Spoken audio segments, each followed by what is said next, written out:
social justice has been our focus, and we're so glad you could join us. Thank you, John. Thank you very much. Is Sister Simone still here? Yeah. You're right behind me. How are you, sister? So good to see you. I was the product of 8 years of nun education. And when the nuns on the bus, in Congress, can I tell the... Oh, yes. All right. That's great. When the nuns of the bus came to Washington, all the Catholic members of the Democratic caucus were invited to do like a 1-minute video praising the nuns in the bus. And some of you may know I studied to be a Catholic priest for 6 years, but I married a former nun. My wife was the Sister of St. Joseph for 7 years. We met after. I didn't go raiding convents. Jim Moran always tells that story, but he leaves that part out.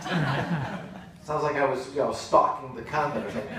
We met here, but so there was a young person, giving instructions. We're in a long line in the Rayburn room, getting ready to do this video to support the nuns of the bus, and I couldn't resist. I've got this little leprechaun on my shoulder, and I looked at this eager young person who was so committed to this video, and I said, here's what I'm going to say. I'm going to say, I love the nuns. I had them in school, and in fact, I love them so much I married one. And the look of horror on her face, she was like, you can't say that. I can't help it, that leprechaun just... Although, by the way, I also have to attribute my political career to a nun. My 6th grade nun, Sister St. Clair, was so angry at me one day, I don't know why. I might have, said something.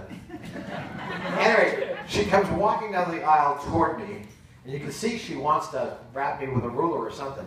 And she kind of, at the last minute, pulled back and said, Connolly, all you need is a soapbox and you could be a politician.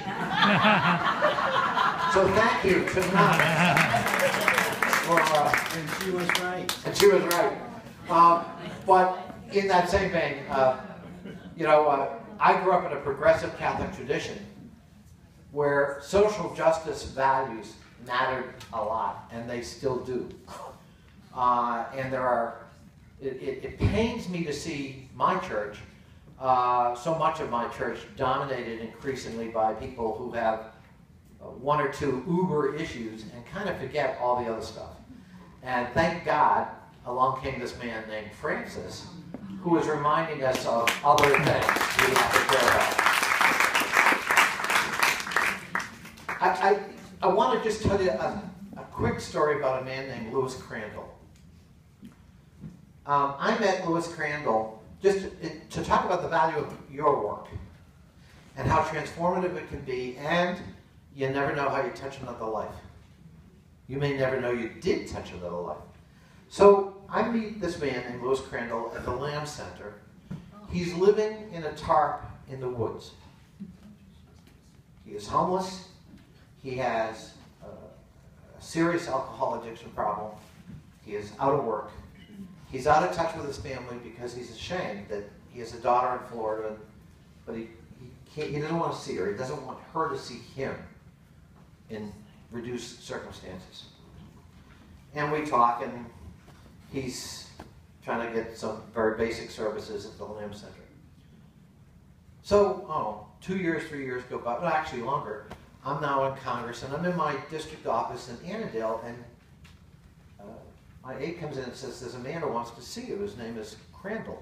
And I look at him, and I thought, he looks a little familiar. And he says, I just wanted to tell you that your programs work. This homeless initiative everyone talks about, I'm the beneficiary of it. You may remember that we met at the Lamb Center. He's got an apartment. He's sober. He got a job. And for the first time in 10 years, he could invite his daughter for Christmas to come and visit him.